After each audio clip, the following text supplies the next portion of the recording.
Very much appreciated.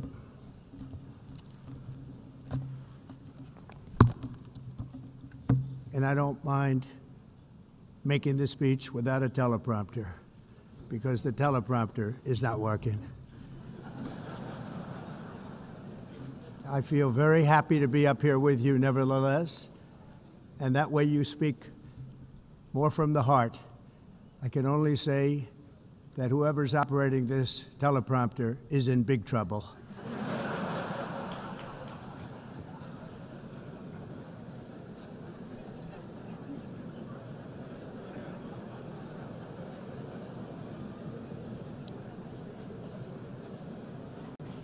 Hello, Madam First Lady.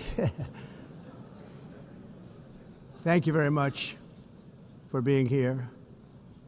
And Madam President, Mr. Secretary General, First Lady of the United States, distinguished delegates, ambassadors, and world leaders. 6 years have passed since I last stood in this grand hall and addressed a world that was prosperous and at peace in my first term. Since that day, the guns of war have shattered the peace I forged on 2 continents. An era of calm and stability gave way to one of the great crises of our time.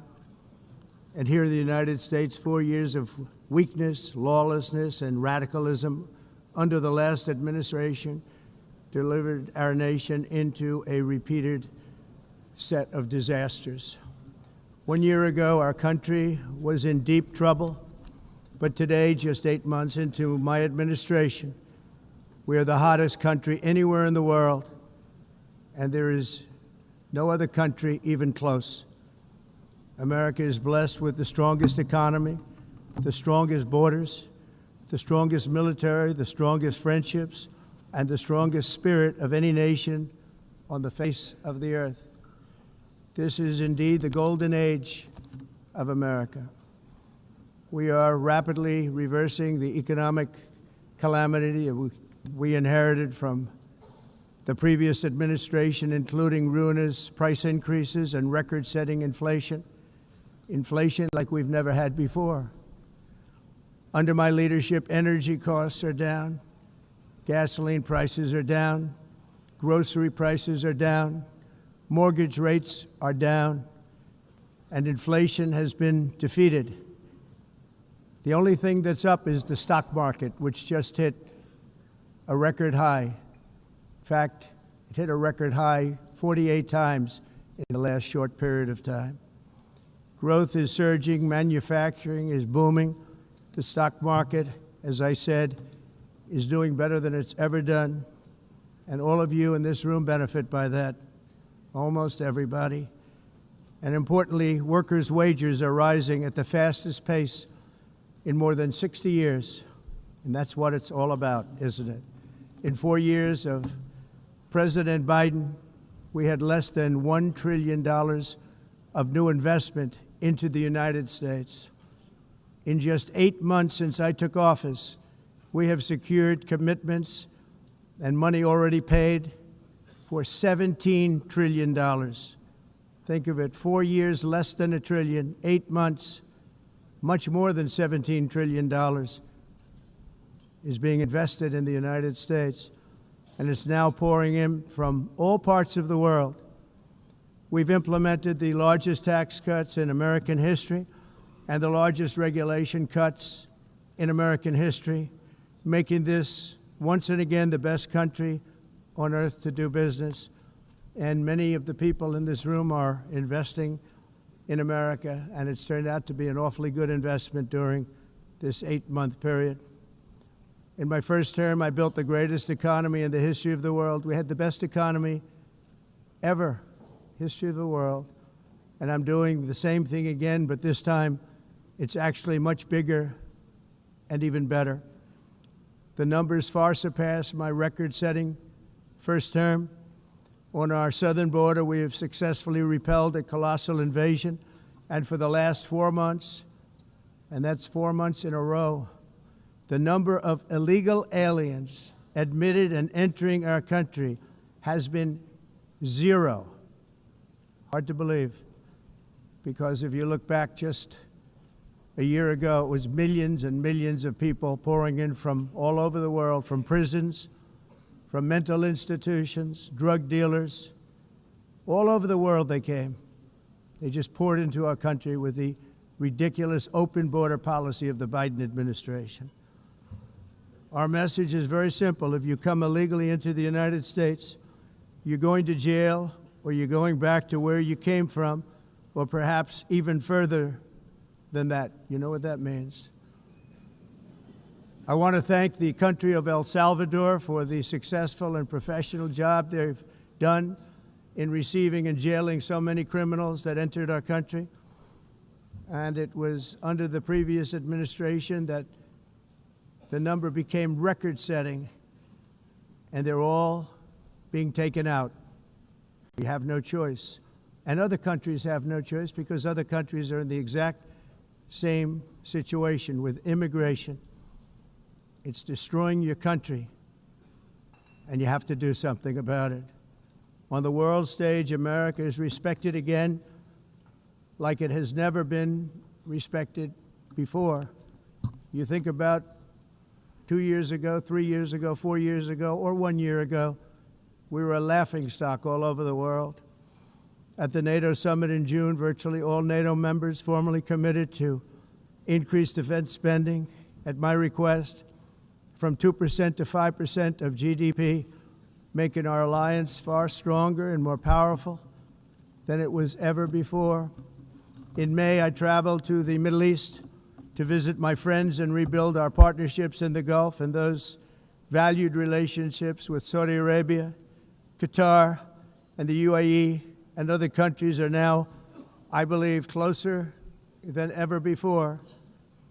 My administration has negotiated one historic trade deal after another, including with the United Kingdom, the European Union, Japan, South Korea, Vietnam, Indonesia, the Philippines, Malaysia, and many, many others.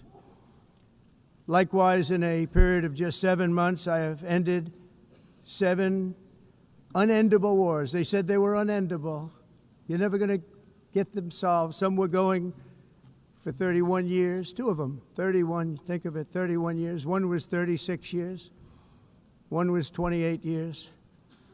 I ended 7 wars. And in all cases, they were raging with countless thousands of people being killed. This includes Cambodia and Thailand, Kosovo and Serbia, the Congo and Rwanda, a vicious, violent war that was, Pakistan and India, Israel and Iran, Egypt and Ethiopia, and Armenia and Azerbaijan. It included all of them. No president or prime minister, and for that matter, no other country has ever done anything close to that. And I did it in just 7 months. It's never happened before. There's never been anything like that. I'm very honored to have done it.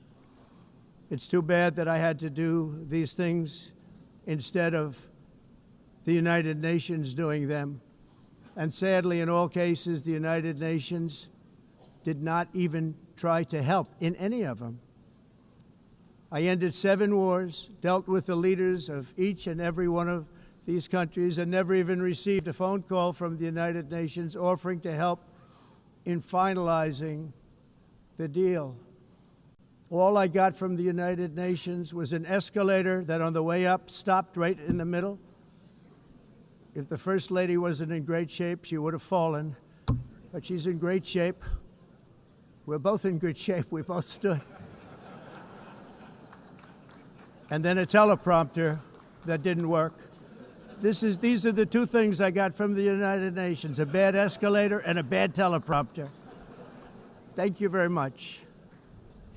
And by the way, it's working now. It just went on. Thank you. I think I should just do it the other way. It's easier. Thank you very much.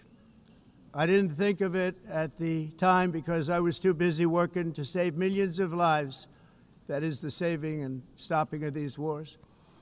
But later I realized that the United Nations wasn't there for us. They weren't there. I thought of it really after the fact, not during these negotiations, which were not easy. That being the case, What is the purpose of the United Nations? The UN has such tremendous potential. I've always said it. It has such tremendous, tremendous potential, but it's not even coming close to living up to that potential.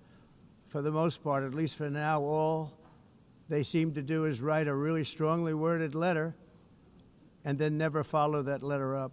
It's empty words, and empty words don't solve war. The only thing that solves war and wars is action. Now, after ending all of these wars and also earlier negotiating the Abraham Accords, which is a very big thing for which our country received no credit, never receives credit. Everyone says that I should get the Nobel Peace Prize for each one of these achievements.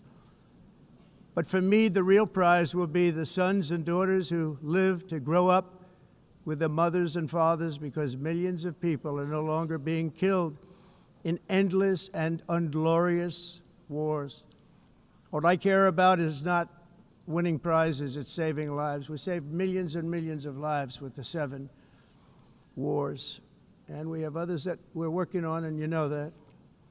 Many years ago, a very successful real estate developer in New York, known as Donald J. Trump, I bid on the renovation and rebuilding of this very United Nations complex. I remember it so well.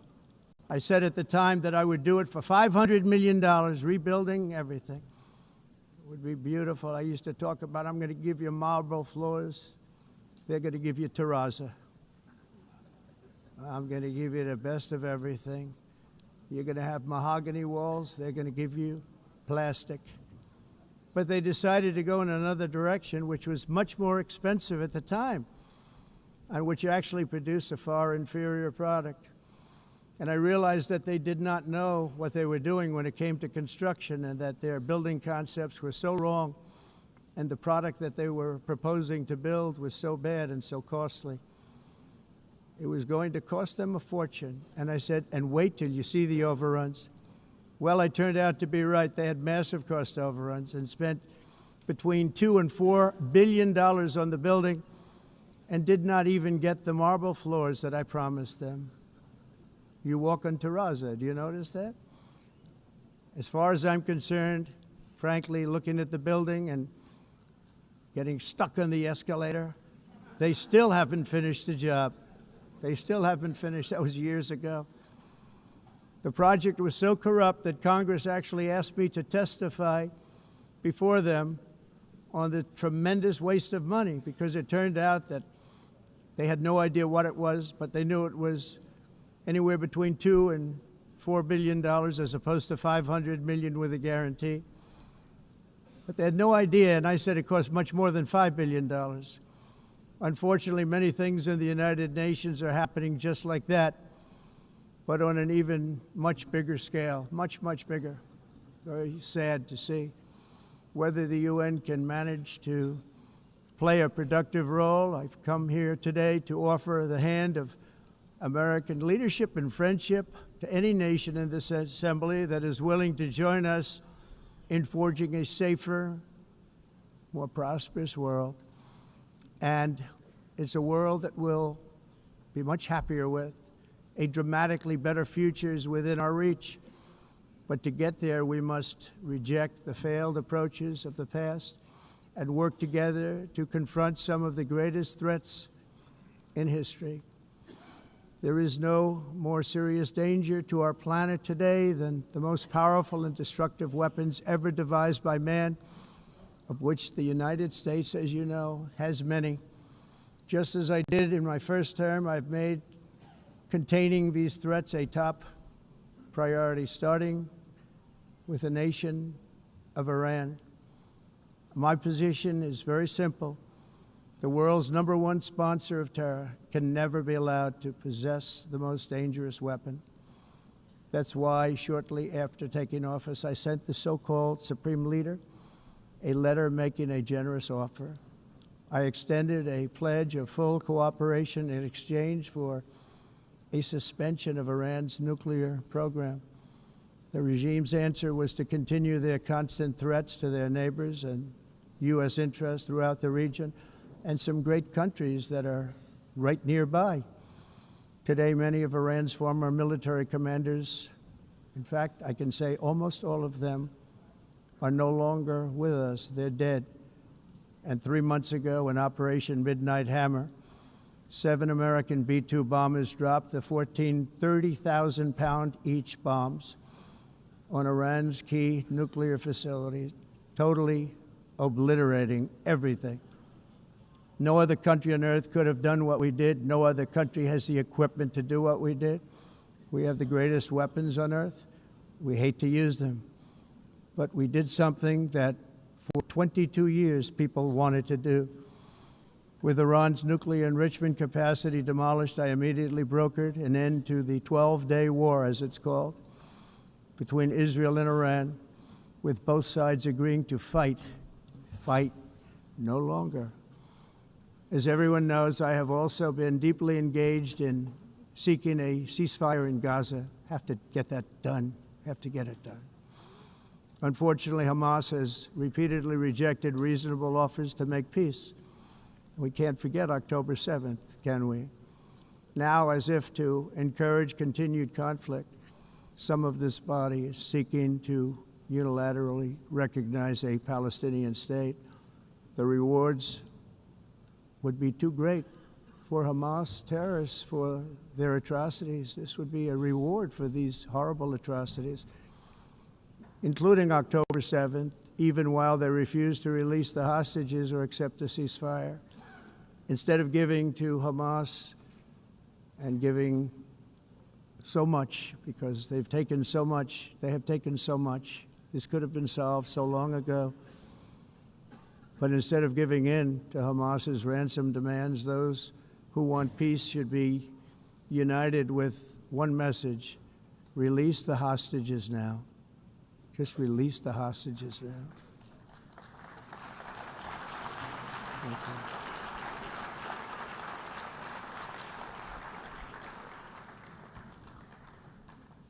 Thank you.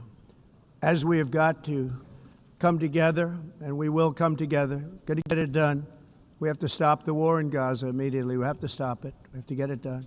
We have to negotiate, immediately have to negotiate peace. We got to get the hostages back. We want all 20 back. We don't want 2 and 4. As you know, I got, along with Steve Witkoff and others that helped us, Marco Rubio, we got most of them back. We were involved in all of them. But I always said the last 20 are going to be the hardest, and that's exactly what happened. We have to get them back now. We don't want to get back 2, and then another 2, and then 1, and then 3, have this process. No, we want them all back, and we want the actually 38 dead bodies back, too. Those parents came to me, and they want them back, and they want them back very quickly and very badly, as though they were alive. They want them. They want them every bit as much as if their son or daughter were alive. I've also been working relentlessly, stopping the killing in Ukraine. I thought that would be, of the 7 wars that I stopped, I thought that would be the easiest because of my relationship with President Putin, which had always been a good one. I thought that was going to be the easiest one. But you know, in war, you never know what's going to happen. There are always lots of surprises, both good and bad. Everyone thought Russia would win this war in 3 days. But it didn't work out that way. It was supposed to be just a quick little skirmish. It's not making Russia look good. It's making them look bad. No matter what happens from here on out, this was something that should have taken a matter of days, certainly less than a week. And they've been fighting for 3.5 years and killing anywhere from 5,000 to 7,000 young soldiers, mostly soldiers, on both sides, every single week, from 5,000 to 7,000 dead young people, and some in cities, much smaller numbers, where rockets are shot, where drones are dropped. This war would never have started if I were president. This was a war that should have never happened. It shows you what leadership is, what bad leadership can do to a country. Look what happened to the United States, and look where we are right now in just a short period of time. The only question now is how many more lives will be needlessly lost on both sides. China and India are the primary funders of the ongoing war by continuing to purchase Russian oil. But inexcusably, even NATO countries have not cut off much Russian energy and Russian energy products, which, as you know, I found out about 2 weeks ago, and I wasn't happy. Think of it. They're funding the war against themselves. Who the hell ever heard of that one? In the event that Russia is not ready to make a deal to end the war, then the United States is fully prepared to impose a very strong round of powerful tariffs, which would stop the bloodshed, I believe, very quickly. But for those tariffs to be effective, European nations, all of you are gathered here right now, would have to join us in adopting the exact same measures. I mean, you're much closer to this. We have an ocean in between. You're right there. And Europe has to step it up. They can't be doing what they're doing. They're buying oil and gas from Russia while they're fighting Russia. It's embarrassing to them, and it was very embarrassing to them when I found out about it, I can tell you that. But they have to immediately cease all energy purchases from Russia. Otherwise, we're all wasting a lot of time. So I'm ready to discuss this. We're going to discuss it today with the European nations, all gathered here. I'm sure they're thrilled to hear me speak about it, but that's the way it is. I like to speak my mind and speak the truth. As we seek to reduce the threat of dangerous weapons today, I'm also calling on every nation to join us in ending the development of biological weapons once and for all. And biological is terrible, and nuclear is even beyond, and we include nuclear in that. We want to have a cessation of the development of nuclear weapons. We know, and I get to view it all the time. Sir, would you like to see? And I look at weapons that are so powerful that we just can't ever use them. If we ever use them, the world literally might come to an end. There would be no United Nations to be talking about. There would be no nothing. Just a few years ago, reckless experiments overseas gave us a devastating global pandemic. Yet despite that worldwide catastrophe, many countries are continuing extremely risky research into bioweapons and man-made pathogens. This is unbelievably dangerous. To prevent potential disasters, I'm announcing today that my administration will lead an international effort to enforce biological weapons convention, which is going to be meeting with the top leaders of the world by pioneering an AI verification system that everyone can trust. Hopefully the UN can play a constructive role, and it will also be one of the early projects under AI. Let's see how good it is, because a lot of people are saying it could be one of the great things ever, but it also can be dangerous, but it can be put to tremendous use and tremendous good, and this would be an example of that. Not only is the UN not solving the problems it should, too often, it's actually creating new problems for us to solve. The best example is the #1 political issue of our time, the crisis of uncontrolled migration. It's uncontrolled. Your countries are being ruined. The United Nations is funding an assault on Western countries and their borders. In 2024, the UN budgeted $372 million in cash assistance to support an estimated 624,000 migrants journeying into the United States. Think of that. The UN is supporting people that are illegally coming into the United States, and then we have to get them out. The UN also provided food, shelter, transportation, and debit cards to illegal aliens. Can you believe that? On the way to infiltrate our southern border. Millions of people came through that southern border.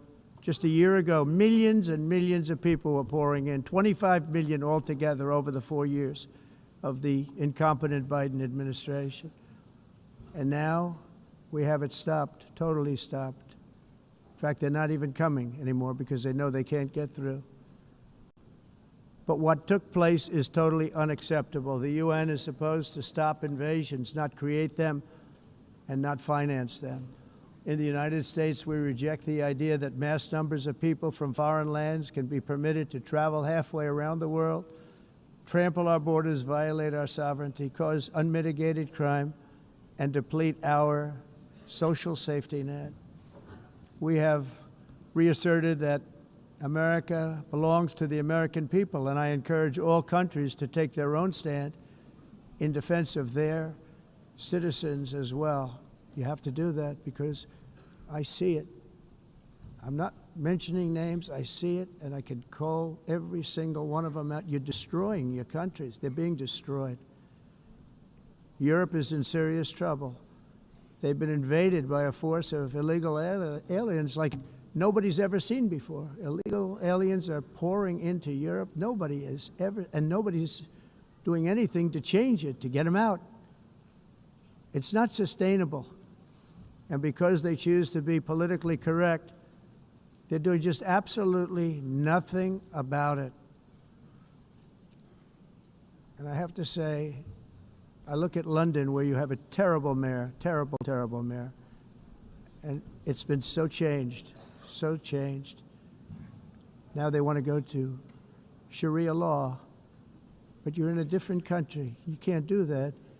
Both the immigration and their suicidal energy ideas will be the death of Western Europe if something is not done immediately. This cannot be sustained. What makes the world so beautiful is that each country is unique. But to stay this way, every sovereign nation must have the right to control their own borders. You have the right to control your borders, as we do now, and to limit the sheer numbers of migrants entering their countries and paid for by the people of that nation that were there and that built that particular nation at the time. They put their blood, sweat, tears, money into that country, and now they're being ruined. Proud nations must be allowed to protect their communities and prevent their societies from being overwhelmed by people they have never seen before, with different customs, religions, with different everything. Where migrants have violated laws, lodged false asylum claims, or claimed refugee status for illegitimate reasons, they should, in many cases, be immediately sent home. And while we will always have a big heart for places and people that are struggling and truly compassionate, answers will be given.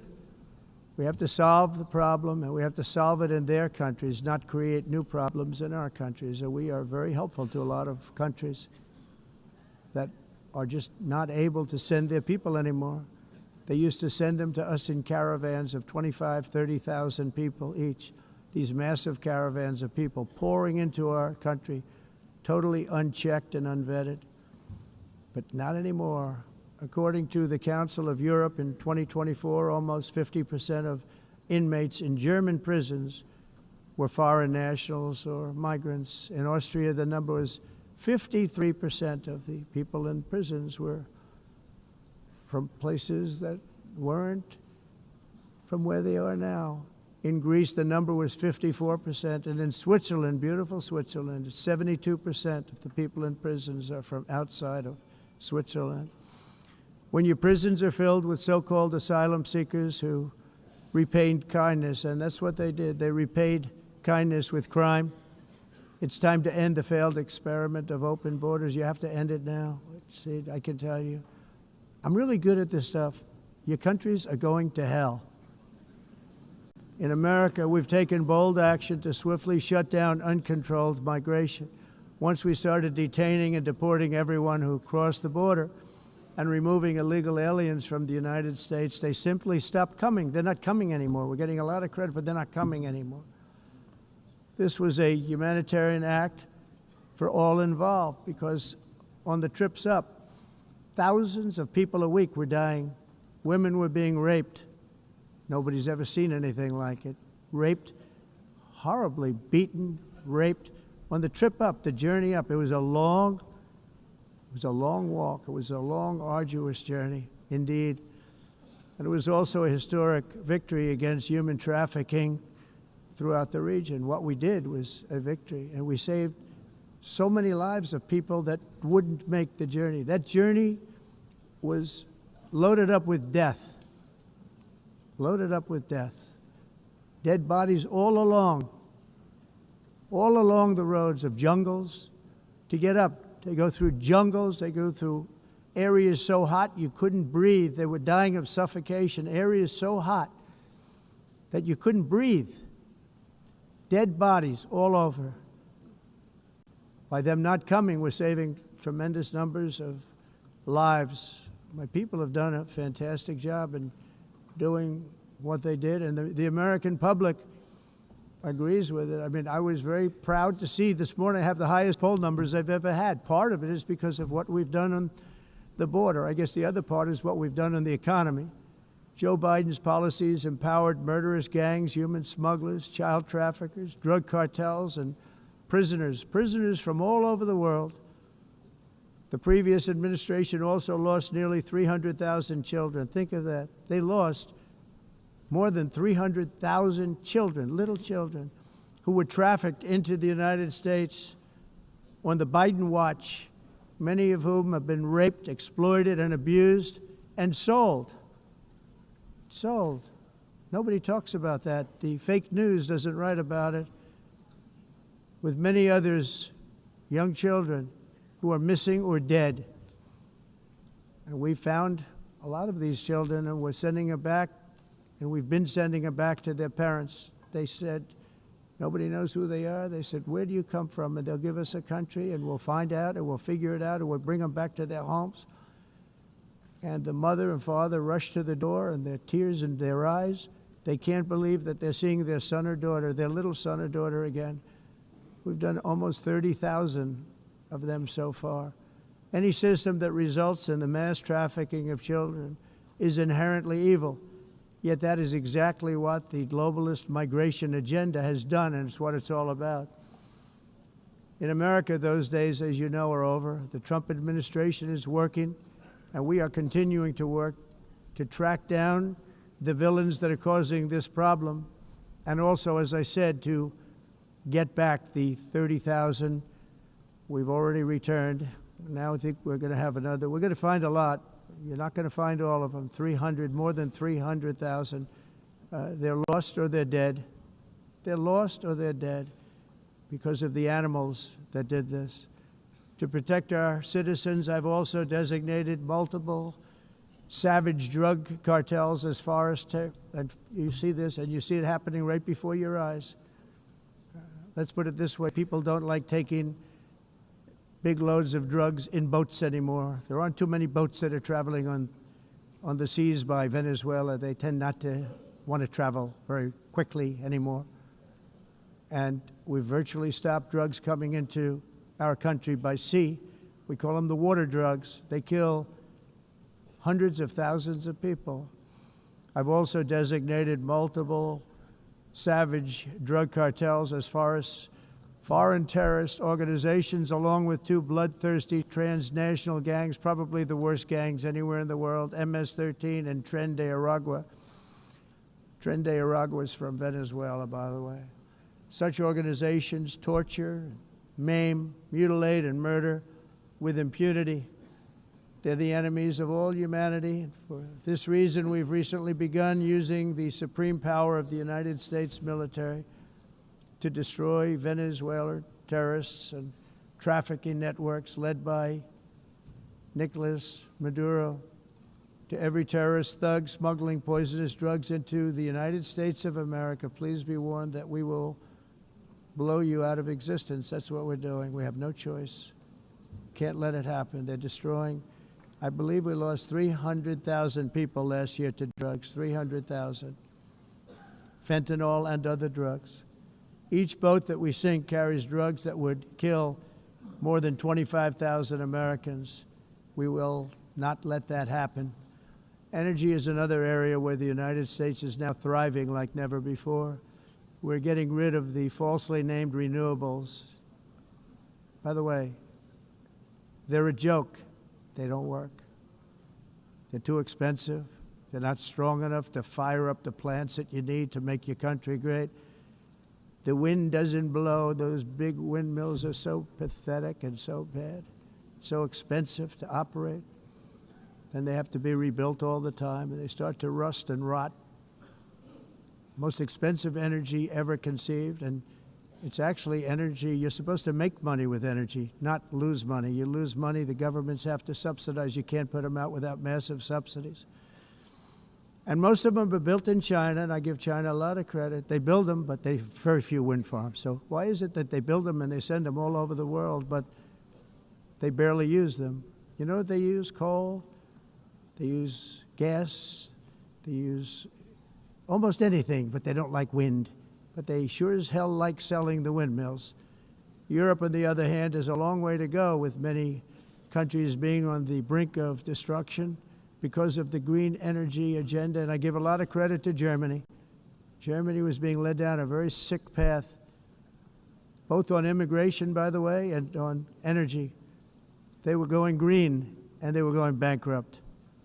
And the new leadership came in, and they went back to where they were, with fossil fuel and with nuclear, which is good. It's now safe, and you can do it properly.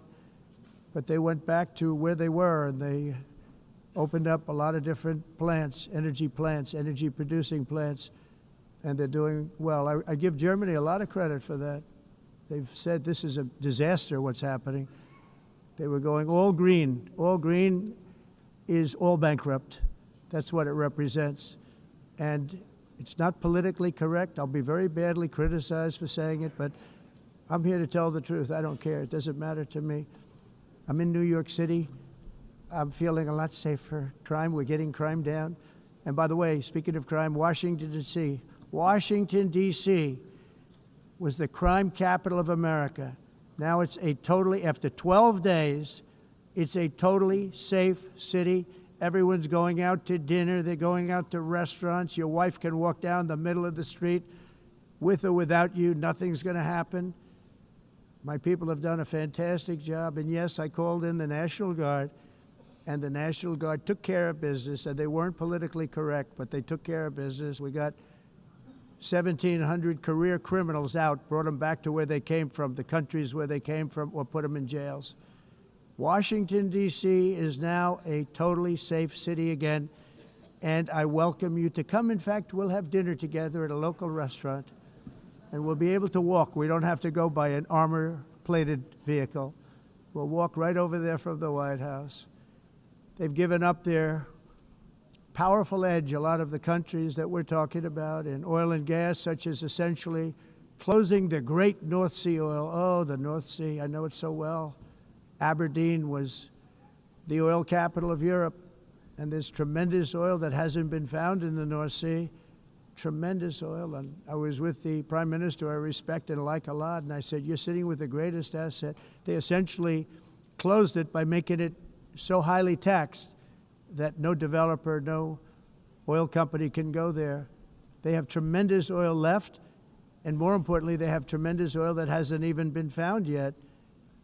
And what a tremendous asset for the United Kingdom. And I hope the Prime Minister is listening, because I told it to him 3 days in a row. That's all he heard. North Sea oil, North Sea, because I want to see them do well.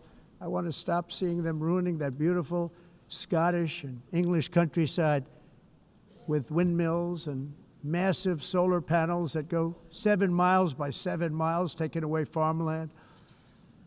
But we're not letting this happen in America. In 1982, the executive director of the United Nations Environmental Program predicted that by the year 2000, climate change would cause a global catastrophe. He said that it will be irreversible, as any nuclear holocaust would be. This is what they said at the United Nations. What happened? Here we are.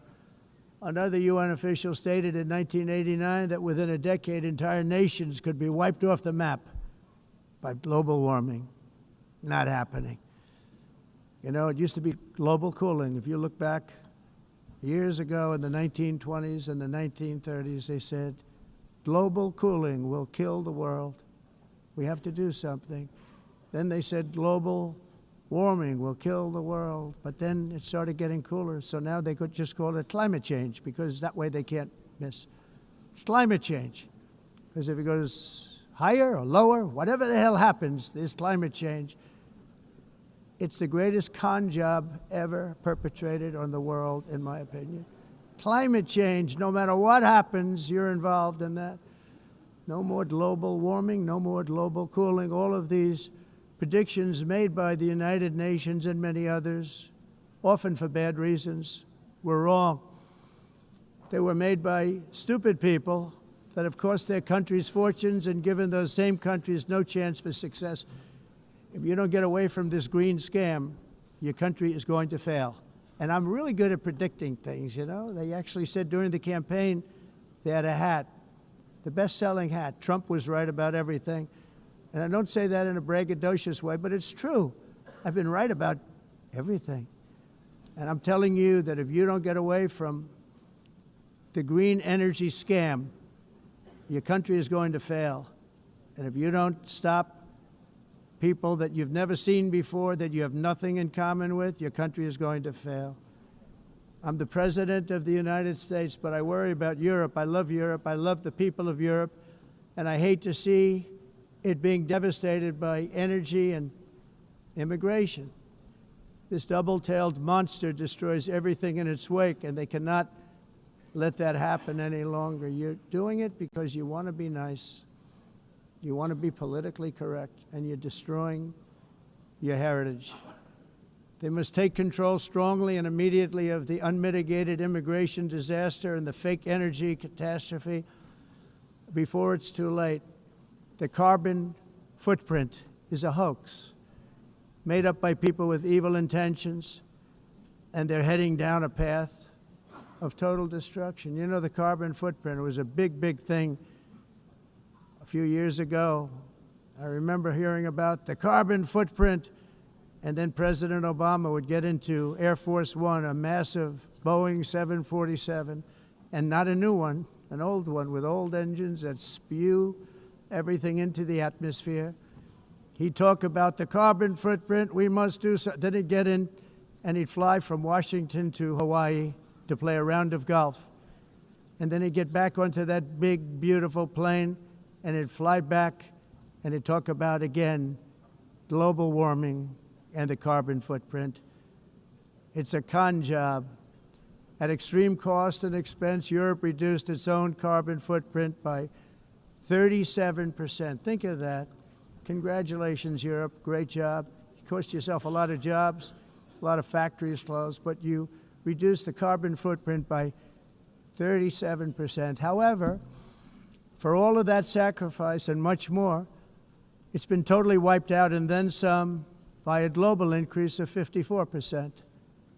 Much of it coming from China and other countries that are thriving around China, which now produces more CO2 than all the other developed nations in the world.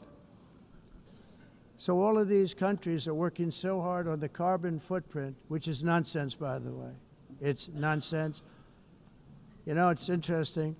In the United States, we have still radicalized environmentalists, and they want the factories to stop. Everything should stop. No more cows. We don't want cows anymore. I guess they want to kill all the cows. They want to do things that are just unbelievable, and you have it too. But you know, we have a border, strong, and we have a shape, and that shape doesn't just go straight up. That shape is amorphous when it comes to the atmosphere. And if we had the most clean air, and I think we do, we have very clean air. We have the cleanest air we've had in many, many years. But the problem is that other countries, like China, which has air that's a little bit rough, it blows. And no matter what you're doing down here, the air up here tends to get very dirty because it comes in from other countries where their air isn't so clean. And the environmentalists refuse to acknowledge that. Same thing with garbage. In Asia, they dump much of their garbage right into the ocean. And over about a 1 week and 2 week journey, it flows right past Los Angeles. You've seen it.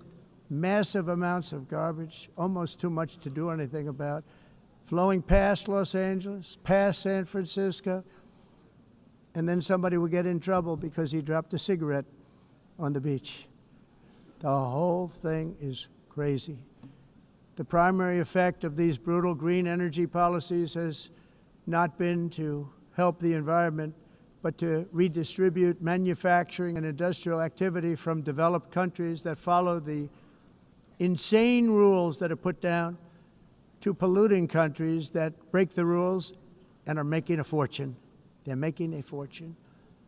European electricity bills are now 4 to 5 times more expensive than those in China, and 2 to 3 times higher than the United States. And our bills are coming way down. You probably see that our gasoline prices are way down. You know, we have an expression, drill, baby, drill, and that's what we're doing. We're going to be much lower in a year from now. But they've come way down over the last year. As a result, every air conditioner is like very uncommon to see one in some of these countries because the electric costs are so high.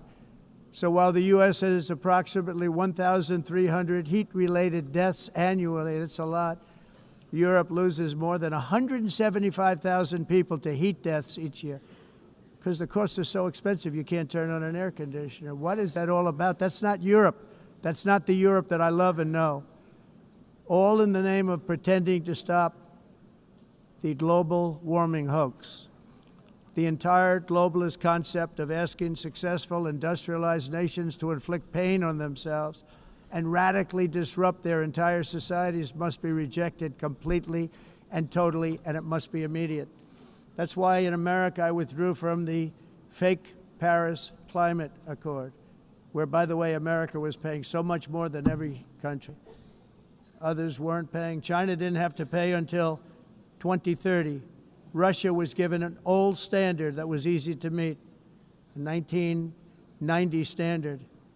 But for the United States, we're supposed to pay like $1 trillion. And I said, this is another scam. The fact is, the United States has been taken advantage of by the world for many, many years, but not any longer, as you probably noticed. I unleashed massive energy production and signed historic executive orders to hunt for oil, but we don't have to do much hunting because we have the most oil of any nation anywhere, oil and gas in the world. And if you add coal, we have the most of any nation in the world. Clean, I call it clean, beautiful coal. You can do things today with coal that you couldn't have done 10 years ago, 15 years. So I have a little standing order in the White House. Never use the word coal, only use the words clean, beautiful coal. Sounds much better, doesn't it? But we stand ready to provide any country with abundant, affordable energy supplies if you need them, when most of you do. We're proudly exporting energy all over the world. We're now the largest exporter. In the United States, we want trade and robust commerce with all nations, everybody. We want to help nations. We're going to help nations. But it must also be fair and reciprocal.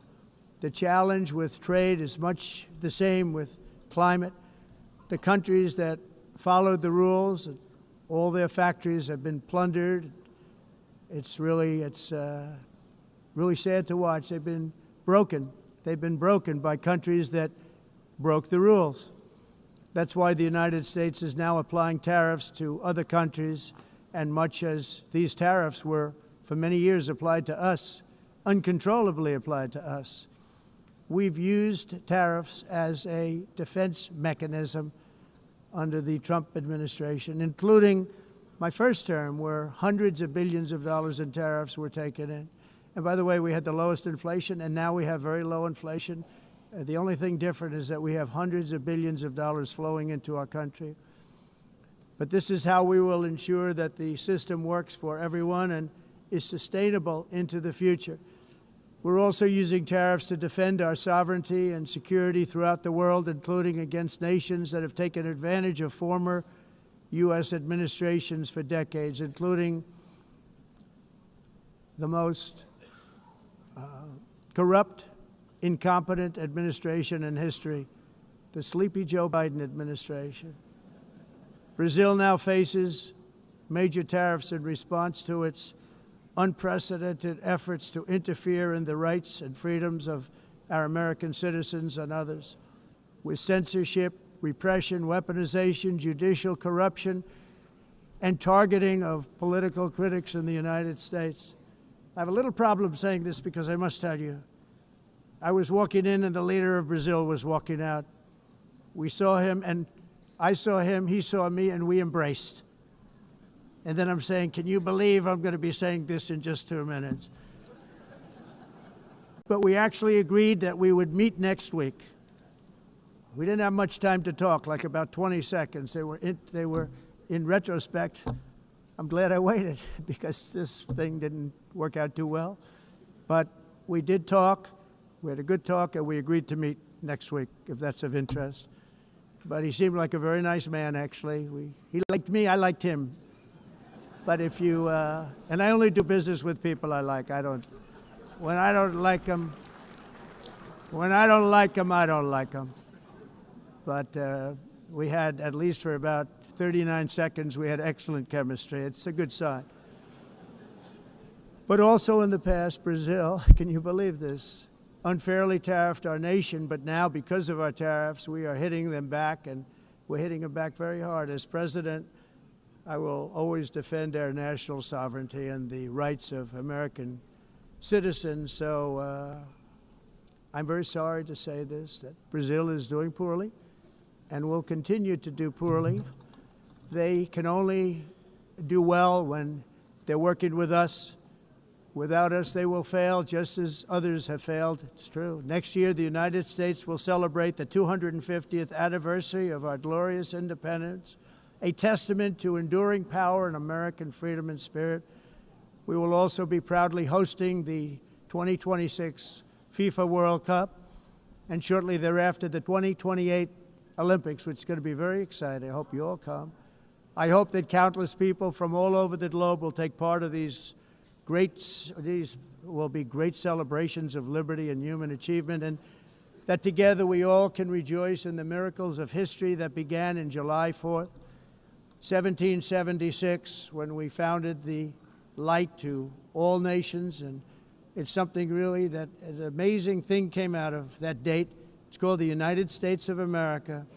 In honor of this momentous anniversary, I hope that all countries who find inspiration in our example will join us in renewing our commitment, values, and those values really that we hold so dear. Together, let us defend free speech and free expression. Let us protect religious liberty, including for the most persecuted religion on the planet today. It's called Christianity.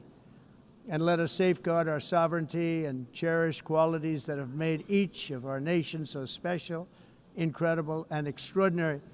In closing, I just want to repeat that immigration and the high cost of so-called green renewable energy is destroying a large part of the free world and a large part of our planet. Countries that cherish freedom are fading fast because of their policies on these two subjects. You need strong borders and traditional energy sources if you are going to be great again. Whether you have come from north or south, east or west, near or far, every leader in this beautiful hall today represents a rich culture, a noble history, and a proud heritage that makes each nation majestic and unique, unlike anything else in human history or any other place on the face of the earth. From London to Lima, from Rome to Athens, from Paris to Seoul, from Cairo to Tokyo and Amsterdam to right here in New York City, we stand on the shoulders of the leaders and legends, generals and giants, heroes and titans who won and built our beloved nations, all of our nations, with their own courage, strength, spirit, and skill. Our ancestors climbed mountains, conquered oceans, crossed deserts, and trekked over wide open plains. They charged into thunderous battles, plunged into grave dangers, and they were soldiers and farmers and workers and warriors and explorers and patriots. They built towns into cities, tribes into kingdoms, ideas into industries, and small islands into mighty empires. You're a part of all of that. They were champions for their people who never gave up and who never, ever gave in. Their values defined our national identities. Their visions forged our magnificent destiny. Everybody in this room is a part of it in your own way. Each of us inherits the deeds and the myths the triumphs, the legacies of our own heroes and founders who so bravely showed us the way. Our ancestors gave everything for homelands that they defended with pride, with sweat, with blood, with life, and with death. Now the righteous task of protecting the nations that they built belongs to each and every one of us. So together let us uphold our sacred duty to our people and to our citizens. Let us protect their borders, ensure their safety, preserve their cultures, treasure, and traditions, and fight, fight, fight for their precious dreams and their cherished freedoms. And in friendship and really a beautiful vision, let us all work together to build a bright, beautiful planet, a planet that we all share, a planet of peace and a world that is richer, better, and more beautiful than ever before. That can happen. It will happen. It will happen, and I hope it can happen and start right now, right at this moment. We'll turn it around. We're going to make our countries better, safer, more beautiful. We're going to take care of our people. Thank you very much. It's been an honor. God bless the nations of the world. Thank you very much. Bye.